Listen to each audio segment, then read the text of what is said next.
The Beverly Hillbillies wasn't just a TV show. It was a phenomenon that made millions laugh out loud.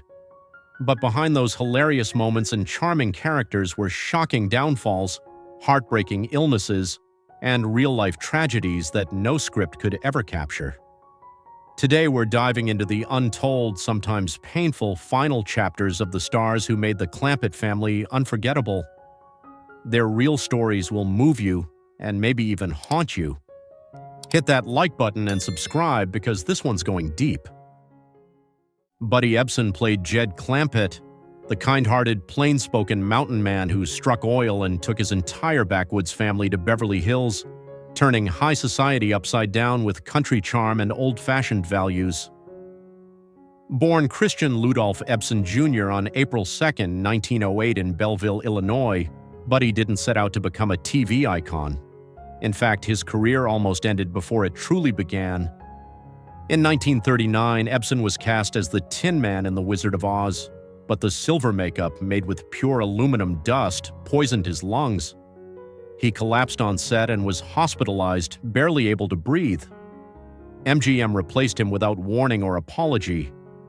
For years afterward, he suffered from chronic breathing problems and a broken trust in Hollywood. But Ebsen was a survivor. He spent decades bouncing through smaller roles, holding on to a dream that seemed to keep slipping away. Then came the Beverly Hillbillies. At 54, he finally found the role that fit like an old boot. Jed Clampett made him a household name, calm, generous, and quietly wise. Off-screen, though, life was stormier. Buddy had 2 failed marriages and 7 children. He battled alcohol, a short fuse, and a stubborn pride that sometimes rubbed people the wrong way. In 1984, his political beliefs collided with personal loyalty. He publicly campaigned against his co-star Nancy Kulp, calling her too liberal during her run for Congress. It shattered their long friendship and shocked fans. Yet, even as conflicts swirled, Ebsen kept creating. In the 1970s, he found new fame as Barnaby Jones, a no-nonsense detective with a glass of milk instead of a gun. That role lasted nearly a decade. Beyond acting, Buddy was a man of many layers. He painted, wrote books, and founded the Beverly Hills Coin Club. His coin collection alone was worth hundreds of thousands. He never stopped moving forward, even when his lungs reminded him of the price he had paid so early on. On July 6, 2003, Buddy Ebsen passed away in California from respiratory failure. He was 95. His net worth was around $3 million. Not massive by Hollywood standards, but a quiet reflection of a career that spanned 7 decades. Jed Clampett made us laugh. But the man behind him?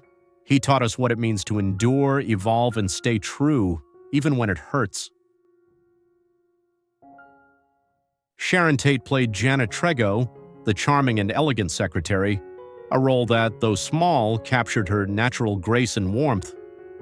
Even in a few scenes, Sharon stood out with her soft voice, radiant beauty, and quiet screen presence.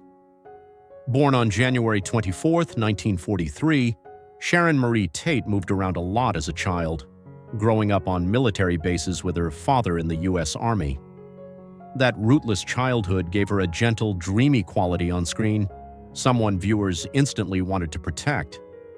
At just 20, she made her appearance on the Beverly Hillbillies. From there, her rise was rapid. She starred in films like Eye of the Devil, and in 1967 earned a Golden Globe nomination for her role in Valley of the Dolls. Sharon trained in martial arts with Bruce Lee, hoping to take on stronger roles, not just beautiful ones. She had ambition, drive, and more talent than Hollywood was ready to admit. In 1968, she married director Roman Polanski. Their love story looked like a Hollywood fairy tale, glamorous, passionate, full of promise. The couple moved into a stunning home in Benedict Canyon. A year later, Sharon was pregnant with their first child, a baby boy they already adored. But on the night of August 8, 1969, everything changed. Sharon was more than 8 months pregnant when intruders broke into her home. She was attacked in a horrifying act of violence that shocked the nation. Sharon was just 26 years old. Her life, and the life of her unborn son, were taken in a moment that turned dreams into nightmares. The crime scene was so brutal it left even the most hardened investigators shaken. She was buried at Holy Cross Cemetery in Culver City, California, in the same grave as her baby. At the time of her death, her net worth was around $45,000, but no number could ever measure what was truly lost: a mother, a rising star, and a future that had only just begun. Sharon Tate didn't get the years she deserved, but in every photo, every film, and every soft-spoken line, she left behind a quiet, aching reminder of a life that should have gone on. Irene Ryan played Granny Daisy Moses, Jed Clampett's sharp-tongued, no-nonsense mother-in-law on the Beverly Hillbillies. With a fiery glare and a voice like a shotgun blast, Granny stole scene after scene from 1962 to 1971 and became one of the show's most beloved characters. Born Irene Noble on October 17, 1902, in El Paso, Texas, Irene had already spent decades in vaudeville, radio, and early film before landing her biggest role at 60. Audiences loved Granny's sass, sudden outbursts, and mountain wisdom, but the woman behind the wig lived a far quieter, lonelier life. Irene was married twice, but neither marriage lasted. She had no children and poured everything into her work. Friends said she was warm but guarded, rarely letting anyone get too close. Acting wasn't just her job, it became her reason to keep going. In 1972, when most actresses her age were retiring, Irene joined the Broadway cast of Pippin. Night after night, she brought the house down with the song No Time at All. But one night in 1973, just after singing No Time at All, she collapsed backstage. Doctors delivered the crushing news: Irene had glioblastoma, an aggressive, inoperable brain cancer already spreading through her body. Her balance began to slip, her memory faded, but she refused to stop. Every performance became a quiet rebellion against time. She knew what was coming, but she wasn't going to let it take her without a fight. On April 26, 1973, Irene Ryan passed away in Santa Monica at age 70.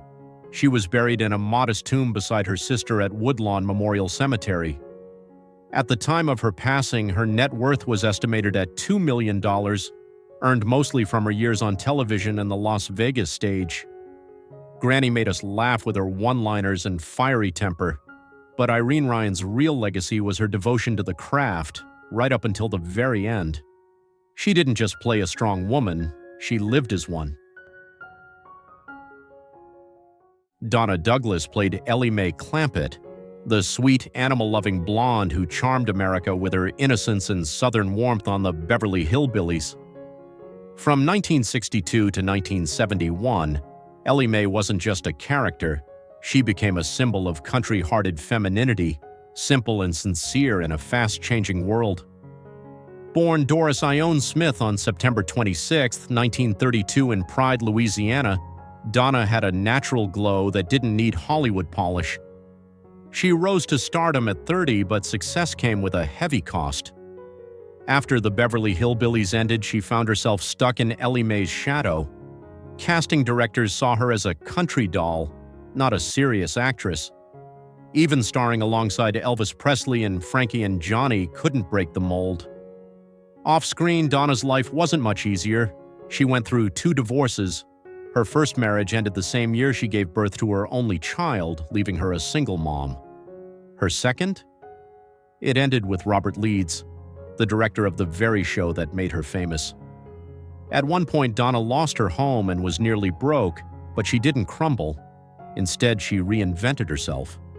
She turned to faith, became a gospel singer, a certified minister, and began traveling to schools and churches to inspire others. She even became a children's author and released a cookbook, Southern Favorites with a Taste of Hollywood, blending her roots with a touch of stardom. In her final months, Donna faced one of the most brutal illnesses imaginable: pancreatic cancer. Known as a silent killer, it crept in quietly but spread with terrifying speed. The pain was constant, the treatments grueling. Yet Donna never let it steal her spirit. Even as her body weakened, she continued visiting churches and schools when she could, still sharing hope, still smiling through the struggle. Faith had carried her through everything else in life. It carried her through this too. On January 1st, 2015, Donna Douglas passed away in her home state of Louisiana. She was 82. She was laid to rest at Bluff Creek Cemetery, not far from where she first learned to dream. Her net worth was estimated at $1 million, not much by Hollywood standards. But Donna didn't measure success in dollars. She measured it in lives touched, hearts lifted, and lessons lived out loud. Raymond Bailey played Milburn Drysdale, the slick, money-hungry banker on the Beverly Hillbillies whose schemes to hold on to the Clampett fortune gave the show its sharpest edge of satire. From 1962 to 1971, his character made greed funny, but behind the scenes, Bailey's real life was anything but a comedy. Born May 6, 1904 in San Francisco, Bailey took the long road to Hollywood.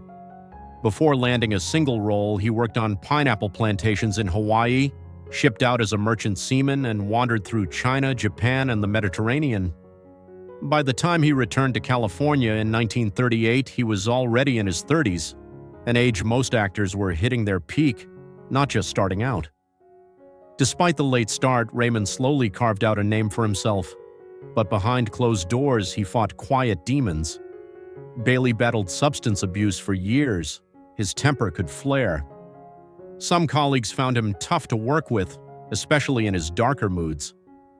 Then came something far more terrifying than a stalled career. In the final seasons of the Beverly Hillbillies, Bailey began missing lines, forgetting where he was. The memory slips weren't just frustrating, they shook him to the core. He tried to hide it, brushing off confusion as fatigue, but the truth was inescapable. It was Alzheimer's. The man who once delivered crisp dialogue with charm was now fighting to hold on to his mind. By 1975, the disease had forced him into permanent retirement. He slipped away from the industry without fanfare, no farewell interviews, no final bow, just silence. In his later years, Bailey lived alone between a modest apartment and a boat in Laguna Niguel. He kept in touch only with one co-star, Nancy Kulp, whom he affectionately called Slim. The spotlight had dimmed, so had the world around him. On April 15, 1980, Raymond Bailey died from a heart attack. He was 75. His ashes were scattered into the Pacific Ocean.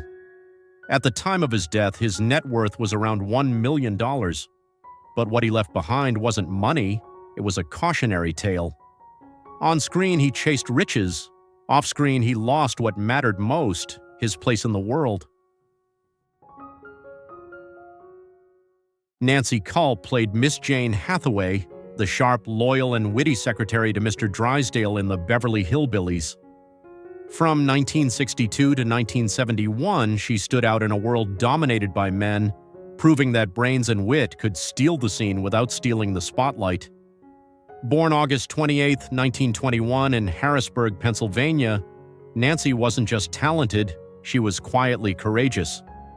Though she earned an Emmy nomination, whispers about her sexuality shadowed her in an industry that still demanded women stay silent. In an interview years later, she simply said, "I'm the other kind, birds of a feather flock together." It was brave, and it cost her. After the Beverly Hillbillies, the roles dried up. So she pivoted and ran for Congress in 1984. But her campaign was publicly attacked by former co-star Buddy Ebsen, who called her too liberal. The betrayal devastated Nancy and helped doom her political hopes. Their friendship never recovered. She returned to teaching, guiding theater students at Juniata College. In the classroom, she found purpose again. But fame had faded, and Hollywood, once filled with applause, offered only silence. The town that once cheered her brilliance never sent flowers. In 1990, Nancy was diagnosed with cancer. The chemo drained her strength. Some days she could barely speak, but she still smiled at her students, still gave, still showed up. On February 3, 1991, Nancy Kulp died in Palm Desert, California. She was 69. Her body was returned to Pennsylvania and buried at Westminster Presbyterian Cemetery. Her net worth at the time was around $500,000. Humble for a woman once watched by millions, she made us laugh, she made us think, but she never got the freedom to be fully seen. Bea Benaderet played cousin Pearl Bodine, the sweet small-town widow with a dreamy spirit and big heart who brought a dose of down-home humor to the Beverly Hillbillies. Her warm smile and playful sass made her unforgettable in every scene. Born April 4th, 1906 in New York, Bea was already a seasoned voice and radio actress when Hillbillies came calling. She didn't chase fame, but she always chased the work. Her voice graced dozens of iconic characters, from Betty Rubble in the Flintstones to roles on the Jack Benny program. Her face was finally recognized when she was 56, proof that patience pays off. Off camera, her life was anything but sitcom perfect. She married actor Jim Bannon in 1938, and they had 2 children, including Jack Bannon, who followed in her footsteps. But Jim's constant absence and the pressures of rising stardom left Bea to juggle both motherhood and career. They divorced in 1950, a quiet heartbreak for a woman who gave everything to both home and stage. In 1958, she found love again with sound technician Eugene Twombly. Bea called him her soulmate. Their years together were calm, private, and filled with mutual support, a rare piece for someone whose world was otherwise full of deadlines and scripts. But in 1967, Bea's world stopped. She was diagnosed with lung cancer, a cruel consequence of decades of smoking. Radiation treatments gave her hope, but the cancer kept spreading. She never told the public, never slowed down. Even while filming Petticoat Junction, she kept working until her body gave out. Too weak to appear on camera, her final episodes were voiced off-screen, her spirit still there even when her image was not. On October 13, 1968, Bea Benaderet passed away at Good Samaritan Hospital in Los Angeles. She was 62. Just 4 days later, her beloved husband Eugene died of a heart attack, as if his heart couldn't bear the world without her. They were buried side by side at Valhalla Memorial Park. At the time of her death, her net worth was estimated at $1.5 million. But numbers meant nothing next to what she left behind: decades of joy, pioneering work in radio and television, and a quiet legacy of strength behind the scenes. Harriet MacGibbon played Margaret Drysdale, the elite, sharp-tongued Boston socialite who couldn't hide her horror at the Clampetts' hillbilly ways. With her crisp diction and cold stare, Harriet stole every scene she entered on the Beverly Hillbillies starting in 1962. She made snobbery hilarious and unforgettable. Off-screen, though, Harriet's life was far from polished. Born on October 5, 1905, she hit Broadway early, making her debut in 1925. Her career was long and steady, with roles in Bewitched, My Three Sons, and Four Horsemen of the Apocalypse. But despite professional success, her personal life was steeped in quiet sorrow. She married twice. Her first marriage to producer William Reno Caney gave her a son, William Jr., but ended in divorce. That son became the light of her life. Then in 1977, tragedy struck. William passed away. 10 years before Harriet's own death, and it shattered her. Friends say she rarely spoke of him again. Her second husband, writer Charles Corwin White, died suddenly on Christmas Day, 1967. After that, Harriet retreated. She worked less, spoke less, smiled less. Though she was known on set as serious, even icy colleagues now believe much of that distance came from deep, unresolved grief. By the 1980s, Harriet had faded from public view. No red carpets, no curtain calls, just a quiet apartment in Los Angeles and memories too heavy to share. The woman once known for her sharp lines and social snobbery on screen now lived in near total solitude, surrounded not by applause but by absence. On February 8, 1987, Harriet MacGibbon quietly slipped away. There was no grand farewell, no spotlight, just the end of a life that had given so much to comedy and endured just as much in silence. She was 81. Her ashes were laid to rest at Forest Lawn Memorial Park in Hollywood Hills. Her net worth was estimated at $1 million. But money could never measure the weight of what she carried or the quiet grace with which she carried it. She judged the Clampetts on screen, but off-screen it was life that judged her, with a silence far colder than any line she ever delivered. The Beverly Hillbillies gave us laughs, but behind the punchlines were people with real pain, real dreams, and real battles. Some found redemption, others never got the chance. But every one of them left a mark far deeper than the roles they played. They weren't just characters on a screen, they were hearts that broke quietly behind the scenes. Which story hit you the hardest? Let us know in the comments, and don't forget to like and subscribe for more true stories behind the faces you remember.